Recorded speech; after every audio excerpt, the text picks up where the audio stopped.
ಕೈಯಲ್ಲಾಗದೆ ಈಗ ಕಳ್ಳದಾರಿಯನ್ನು ಪಾಕಿಸ್ತಾನ ಹಿಡಿತಾ ಇದೆ.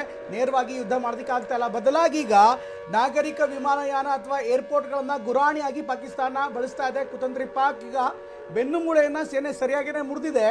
ಈಗ ಕಾಶ್ಮೀರದಲ್ಲಿ ಪಾಕಿಸ್ತಾನ ಮಿಸೈಲ್ ಡ್ರೋನ್ ಪುಡಿ ಪುಡಿ ಆಗ್ತಾ ಇದ್ದಂತೆ ತನ್ನ ನಾಗರಿಕ ವಿಮಾನಯಾನಗಳನ್ನು ಈಗ ಬಳಸ್ಕೊಳ್ತಾ ಇದೆ. ಪಾಕಿಸ್ತಾನದ ಸುಳ್ಳಿನ ಕಥೆಯನ್ನು ಭಾರತ ಕೂಡ ವಿವರವಾಗಿ ಬಯಲು ಇದೆ. ಕೈಯಲ್ಲಾಗದೆ ಕಳ್ಳದಾರಿಯನ್ನು ಹಿಡಿದು ನುಗ್ತಾ ಇದೆ ಪಾಕಿಸ್ತಾನ. ಇದಕ್ಕೆ ಭಾರತದ ವಿದೇಶಾಂಗ ಕಾರ್ಯದರ್ಶಿ ತಿರುಗೇಟನ್ನು ಕೂಡ ಕೊಟ್ಟಿದ್ದಾರೆ. ನಾಗರಿಕರನ್ನ ಗುರಾಣಿಯಾಗಿ ಬಳಸ್ಕೊತಾ ಇದೆ. ನಾಗರಿಕರನ್ನು ನೇರವಾಗಿ ಟಾರ್ಗೆಟ್ ಮಾಡ್ತಾ ಇದೆ. ಜನವಸತಿ ಪ್ರದೇಶಗಳ ಮೇಲೆ ಅಟ್ಯಾಕ್ ಮಾಡಲಾಗ್ತಾ ಇದೆ. ಜೊತೆಗೆ ಕಬೀರ್ ನಗರ ಸೇರಿದಂತೆ ಬೇರೆ ಬೇರೆ ಭಾಗದಲ್ಲೂ ಕೂಡ ಅಟ್ಯಾಕ್ ಆಗಿದೆ. ಜಮ್ಮು ಸಮೀಪ, ಅಮೃತಸರ, ಪಂಜಾಬ್ ಈ ಎಲ್ಲ ಭಾಗಗಳಲ್ಲೂ ಕೂಡ ಅಟ್ಯಾಕ್ ಆಗಿದೆ. ತರಾನ್ ಈ ಥರ ಅನೇಕ ಭಾಗಗಳಿವೆ. ಸಾಕಷ್ಟು ಭಾಗಗಳಲ್ಲೂ ಕೂಡ ಅಟ್ಯಾಕ್ ಆಗಿದೆ. ಪಾಕನ ಡ್ರೋನ್ಗಳನ್ನು ಈಗ ಭಾರತ ಸಂಪೂರ್ಣವಾಗಿ ಹೊಡೆದು ಉಳಿಸಿದೆ. ಇನ್ನು ಅಮೃತಸರದಲ್ಲಿ ಒಂದು ಡ್ರೋನ್ನ ಅವಶೇಷಗಳಿತ್ತು, ಅದನ್ನು ಕೂಡ ಈಗಾಗಲೇ ರಿಕವರಿ ಮಾಡಲಾಗಿದೆ.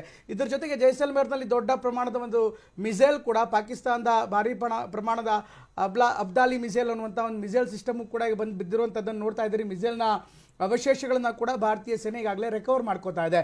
ಡ್ರೋನ್ಗಳ ಮೂಲಕ ಕ್ಷಿಪಣಿಯನ್ನು ಇನ್ಫ್ಯಾಕ್ಟ್ ಹಾರಿಸ್ತಾ ಇರುವಂಥ ಪಾಕಿಸ್ತಾನ. ಆದರೆ ಇದನ್ನು ಭಾರತ ಏರ್ ಡಿಫೆನ್ಸ್ ಸಿಸ್ಟಮ್ ಸಾಕಷ್ಟು ದೊಡ್ಡ ಪ್ರಮಾಣದಲ್ಲಿ ಅಂದರೆ 99.99 ಆ್ಯಕ್ಯುರಿಸಿಯಲ್ಲಿ ಈಗಾಗಲೇ ಟಾರ್ಗೆಟ್ ಮಾಡ್ತಾ ಇದೆ.